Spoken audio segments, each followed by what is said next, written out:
Magandang umaga at happy Friday sa ating lahat. Ito po ang ating latest weather update ngayong araw, March 13, 2026. Meron pa rin po tayong binabantayan na bagyo at ito po'y nasa labas ng ating area of responsibility. Itong si Tropical Depression Nuri at ito po'y nasa layong 1,580 kilometers sa silangan ng northeastern Mindanao. Sa ngayon nga po, hindi na po natin ito inaasa na papasok pa ng PAR at hindi na po ito nagdadala ng mga epekto sa ating bansa. Samantala, umiihi po ang ating amihan kaya't magiging malamig po yung ating panahon ngayong araw at sa susunod pa na mga araw. Inaasahan nga po natin itong amihan ay nakakaapekto naman sa may malaking bahagi ng Luzon and sa may Visayas.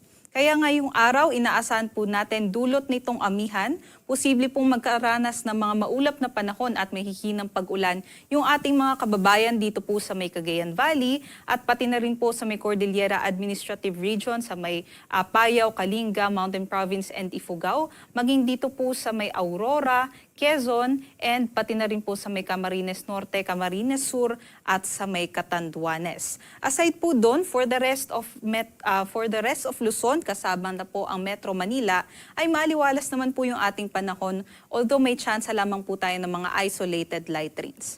Ito po yung mga agwat ng temperatura dito sa Luzon. Sa mga aakyat sa Baguio, mababa nga po ang ating temperatura, magiging malamig.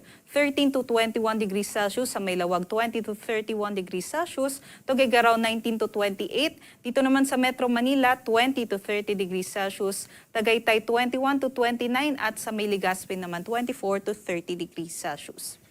Dumako tayo dito sa may Palawan, Visayas at sa may Mindanao.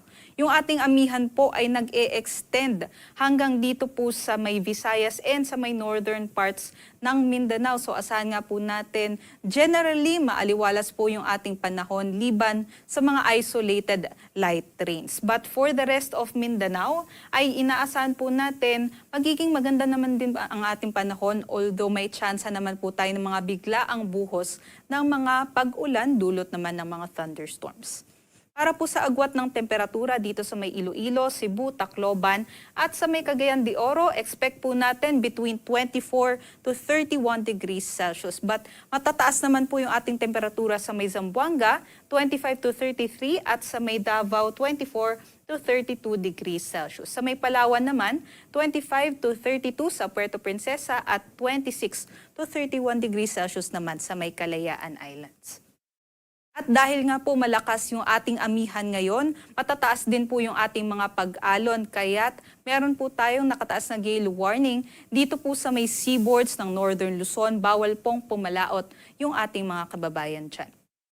At para naman po sa ating heat index, ito po yung mga nakalap natin na datos o yung computed ni heat index kahapon. So dito sa Metro Manila, ang heat index po natin ay 33 to 34 degrees Celsius. At ang highest naman natin na heat index ay 37 degrees Celsius na naitala dito sa may Dumangas, Iloilo, Borongan, Eastern Samar, Davao City, Davao del Sur, at dito rin po sa may Cotabato City, Maguindanao. So yung ganitong mga temperatura ay nasa extreme caution levels po. So kailangan mag-ingat po yung ating mga kababayan dyan.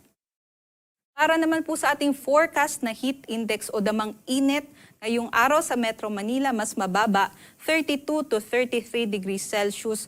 Ngunit nasa extreme caution category pa rin po yan. So especially po pagdating po ng noon time hanggang sa hapon, kailangan magdala po tayo ng mga payong panangga sa init at huwag po natin kalimutan na uminom ng tubig para iwas po sa heat stress. Pinakamatataas naman po na heat index, posible po ngayong araw, 37 degrees Celsius.